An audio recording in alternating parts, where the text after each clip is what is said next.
Social media cyber bullying ഒരുപാട് പേര് ആത്മഹത്യ ചെയ്ത കാര്യങ്ങളൊക്കെ നമ്മൾ ഓരോ ദിവസം കേൾക്കണം. അതിനൊന്നും ആൾക്കാർക്ക് ഒരു മടിയോ ചെയ്തതിലൊരു തെറ്റോ ഒന്നുമില്ല. എന്ന് പറഞ്ഞാൽ ഒരു ദിവസം ഓരോ വീഡിയോയുടെ അടിയിൽ വന്ന ചില കമൻറ്റുകൾ ഏതാണ്ട് അവനൊരു സാഡിസ്റ്റ് മനോഭാവത്തോടെയാണ് ചെയ്യുന്നത്. പലരും ചിലർ മുഖമുള്ളത് മുഖമില്ലാത്തവർ ഈ മതപരമായ വിഷയത്തിൽ അതിലും കുറേ ദൈവത്തിൻ്റെ ഫോട്ടോ വെച്ചിട്ട് അവരുടെ ഒരു പേര് ഒട്ടും ചേരാത്ത പല പല പേരുകൾ കിട്ടുവരുന്ന കമൻ്റ് അടിക്കുന്നവർ ശരിക്കും ചിലർക്ക് താങ്ങാൻ പറ്റുന്ന ഒരു കാര്യം. സോഷ്യൽ മീഡിയ എന്ന് പറഞ്ഞാൽ വന്നവരോട് പലപ്പോഴും നമ്മൾ പറഞ്ഞിട്ടുണ്ട്, സോഷ്യൽ മീഡിയ എന്ന് പറഞ്ഞാൽ അങ്ങനെയാണ്. ഒരുപാട് ആൾക്കാരുടെ ഇടയിലേക്ക് വന്ന വീഡിയോസാണ് നമ്മൾ ഓപ്പണായിട്ട് പബ്ലിക്കായിട്ട് തുറന്നിട്ടിരിക്കുന്ന വീഡിയോ ആണ്. അതിനകത്ത് ആർക്കും ഒന്ന് എന്തും അഭിപ്രായം പറയാം. പക്ഷേ അഭിപ്രായം പറയുമ്പോൾ ഒരു മനസാക്ഷിയുള്ള അല്ലെങ്കിൽ നല്ല രീതിയിലുള്ള ആൾക്കാരാണ് മാന്യമായ രീതിയിൽ പറഞ്ഞു പോകും. ചിലർ അങ്ങനെയല്ല, വല്ലാത്ത രീതിയിൽ അപമാനിക്കുന്ന രീതിയിൽ സോഷ്യൽ മീഡിയയിൽ അവർക്കും പേഴ്സണലായിട്ടൊക്കെ മെസ്സേജ് അയച്ച് അവരെ കീഴ്പ്പെടുത്താനും ആത്മഹത്യയിലേക്ക് നയിച്ചതായ പല കഥകളൊക്കെ നമ്മളിങ്ങനെ കേട്ടുകൊണ്ടിരിക്കണം. അത് പറയാൻ കാരണം ഞാൻ ഇതിനു മുമ്പ് ചെയ്തിട്ടുണ്ട്. ദേവനന്ദ എന്നൊരു ചെറിയ കൊച്ചു കലാകാരി. ആ കൊച്ചു കലാകാരിയുടെ സംസാരത്തിൽ കുറച്ച് മെച്യൂരിറ്റി ഫീൽ ചെയ്യുന്നുണ്ട്. അത് നമ്മുടെ കാർന്നോമാർക്കൊന്നും അങ്ങോട്ട് ഇഷ്ടപ്പെടുന്നില്ല. ആദ്യമായിട്ട് ഞാൻ ശ്രദ്ധിക്കപ്പെട്ടൊരു വീഡിയോ ഇതാണ്. ഓവർ ക്യൂട്ട്നെസ് ആണെന്നും ഓവർ മെച്ചുവേർഡ് ആണെന്നും പറയുന്നുള്ളവർക്ക് എന്ത് മറുപടിയാണ് കൊടുക്കുന്നത്? ഇപ്പോൾ ഈ ജനറേഷനിലുള്ള എൻ്റെ പ്രായമുള്ള കുട്ടികളെല്ലാവരും ഇപ്പോൾ നിങ്ങൾ വിചാരിക്കുന്ന പോലെ ഭയങ്കര ഓവർ ക്യൂട്ട്നെസ് ആയിട്ട് യൂണിക്കോൺസും അതും ഇതും ഒന്നും കണ്ടു നിൽക്കുന്ന ആൾക്കാരല്ല. ഞങ്ങൾ കുറച്ചും കൂടെ അപ്ഡേറ്റഡ് ആണ്. കാലം മാറി ഇത്തിരി. ഈ വീഡിയോയുടെ അടിയിലാണ് ആദ്യമായിട്ട് നമ്മൾ ശ്രദ്ധിക്കപ്പെട്ടത്. എല്ലാവരും ചർച്ചയായ ഒരു വീഡിയോ. കാര്യം ഈ കൊച്ചു ഒരുപാട് മെച്യൂരിറ്റി വാരി വിതറുന്നു. ക്യൂട്ട്നെസ് ഇല്ല. ഇത് ക്യൂട്ട്നെസ്സുള്ള കൊച്ചു കുട്ടിയല്ലേ? നമ്മുടെ മക്കളാണെങ്കിൽ നമ്മൾ കുറച്ച് മെച്യൂരിറ്റി സംസാരിക്കാൻ ആഗ്രഹിക്കില്ലേ? അത് വളവളാന്ന് പറയോ? പണ്ടത്തെ മാമാട്ടുകുട്ടിയമ്മയുടെ മറ്റു കഥാപാത്രങ്ങൾ ഓർത്തായിരിക്കും ഒരു പറഞ്ഞത്. ഞാനിത് വന്നതിന് മുമ്പ് ഈ കഴിഞ്ഞ ദിവസം ഗു എന്നുള്ളൊരു സിനിമയായിട്ട് ബന്ധപ്പെട്ട് ഈ കൊച്ച് ഒരു സിനിമാ തിയേറ്ററിൽ വരികയും അതിൻ്റെ അടുത്ത് കൊച്ച് ഇതുപോലെ സംസാരിക്കുകയും ചെയ്യുന്നുണ്ട്. അതിൻ്റെ ഇടയിൽ വന്ന കമൻറ്റാണ് തെറി വരെയും പറഞ്ഞിട്ടുണ്ട്. എന്നാത്തിൻ്റെ സൂക്കേട് അവർക്കൊന്നും അറിയില്ല. നമുക്ക് ആ വീഡിയോ കണ്ടോ. എനിക്കൊന്നും ഐഡിയയില്ല എന്താണ് നടക്കാൻ പോകുന്നത്. അച്ഛനും അമ്മയും എല്ലാം പ്ലാൻ ചെയ്യുന്നുണ്ട്.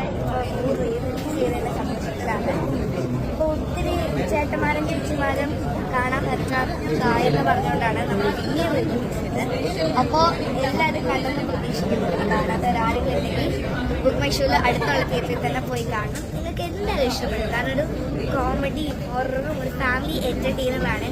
എന്നെ പോലുള്ള കൊച്ചു കൂട്ടർക്കും ഈവൻ അപ്പൂപ്പന്മാർക്കും അമ്മൂമ്മമാർക്കും എല്ലാവർക്കും വന്ന് കാണാൻ ആണോ? ഇഷ്ടമായി? എന്നാലും എന്നെ പോലുള്ള എല്ലാവർക്കും കൂട്ടുകാർക്കും ഇഷ്ടപ്പെടും. ഇടയ്ക്കിടയ്ക്ക് പേടിക്കും, എന്നാലും കോമഡിയൊക്കെ നല്ല രസമാണ്. ഈ വീഡിയോയുടെ ആദ്യം തന്നെ കണ്ടത് ഇതിന് ഇഷ്ടമില്ലാത്തവർ ലൈക്ക് ഒരു 389 ലൈക്ക് ഞാനിത് കണ്ടു. അപ്പോൾ അത് ഈ വീഡിയോ കണ്ട ഒരു 300 ചില്ലാനം ഒരു സാമൂഹ്യ ദ്രോഹികൾക്ക് ആ കൊച്ചിൻ്റെ മെച്യൂരിറ്റി ഇഷ്ടപ്പെട്ടില്ല. അങ്ങനെ തന്നെ പറയേണ്ടി വരും. പിന്നെ ഒന്ന് ഇതിൻ്റെ വളരെ മോശമാണ്. ഞാനെല്ലാം പറയുന്നത് ഇപ്പോൾ കുറച്ച് പറയും. ഈ കുട്ടി ഒരുപാട് ഓവറാണ്. ജനറേഷൻ മൂത്ത ആൻറ്റി, കിളവി, ഓവർ ആക്ടിങ്, പിന്നെ മെച്യൂരിറ്റി നായിൻ്റെ അല്ല എന്താ പറയുന്നതിനെ. ഒരു കൊച്ചു കുട്ടീനെ പോലും വിടാത്ത കാര്യം എന്താ കിട്ടും. മുഖമൊക്കെ മാറ്റി പേരൊക്കെ പച്ചാണെങ്കിലും ചെയ്യുന്ന ഈ മനുഷ്യൻ തന്നെയല്ലേ. എന്ത് സുഖം കിട്ടുക അല്ലേ? എന്താ സുഖം കിട്ടാൻ? ഒരു കൊച്ചു മെച്യൂരിറ്റി, ഒരു കുറച്ച് മെച്യൂരിറ്റി ആയിട്ട് സംസാരിച്ചാൽ എന്താ പ്രശ്നം? നിങ്ങളുടെ മകൻ അവൻ എന്നും ക്യൂട്ട്നെസ് ആയിട്ട് നിൽക്കണോ? ആ കുട്ടിക്ക് മൊത്തം ക്യൂട്ട്നെസ് ഉണ്ട്. കുറച്ച് ബോൾഡായിട്ടൊക്കെ കൊച്ച് സംസാരിക്കുന്നുണ്ട്. ആ കൊച്ചിനുള്ള അതിൻ്റെ ഒരു പ്രത്യേകതയായിരിക്കും. ചില കുട്ടികൾ അങ്ങനെയാണ്. ഇപ്പം നമ്മുടെ പല കുട്ടികളും, എൻ്റെ മകളും മകനടക്കമൊക്കെ അങ്ങനെ തന്നെ സംസാരിക്കും. കുറച്ച് വിവരം ബോധമായിട്ട് സംസാരിക്കുന്ന ആഗ്രഹിക്കുന്ന ആളാണ് ഞാൻ.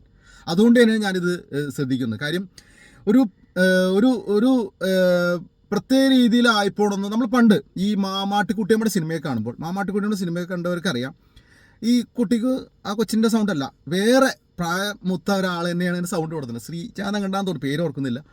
അവർ ഓവർ ക്യൂട്ട്നെസ് സൗണ്ടാണ് കൊടുത്തത്. അപ്പോൾ നമ്മൾ കൊച്ചു എന്നുള്ള സൗണ്ടൊക്കെ കേൾക്കുമ്പോൾ കൊച്ചു വല്ലാത്ത രീതിയിൽ ഇങ്ങനെ ക്യൂട്ട്നെസ് വാരി വിതരണമായിരുന്നു.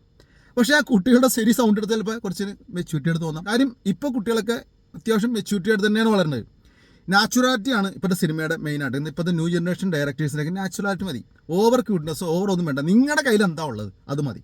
അതുകൊണ്ടാണ് ഒരുപാട് നടന്മാർ പല രീതിയിലും ഈ പഴയ ആൾക്കാർക്ക് ഇഷ്ടപ്പെടാത്തതുകൊണ്ട് അവരിപ്പോഴും സിനിമയിൽ പിടിച്ചിരിക്കണമെന്ന് അവരത് മതി. നിങ്ങൾ നാച്ചുറലായിട്ട് എടുക്കൂ. നിങ്ങളുടെ എന്ന് പറഞ്ഞ് ഇങ്ങനെ ഭാവാഭിനയം നാടകാഭിനയം ഒന്നും അവർക്ക് വേണ്ട. നിങ്ങളുടെ ഉള്ളിൽ എന്താണോ ആ രീതിയിലുള്ള അതാണ് ഇപ്പോൾ നിൽക്കുന്ന എല്ലാ നടന്മാർക്കുള്ളൊരു കഴിവും ഇപ്പോഴും സിനിമയിൽ പിടിച്ചിരിക്കുന്നത് അത് തന്നെയാണ്.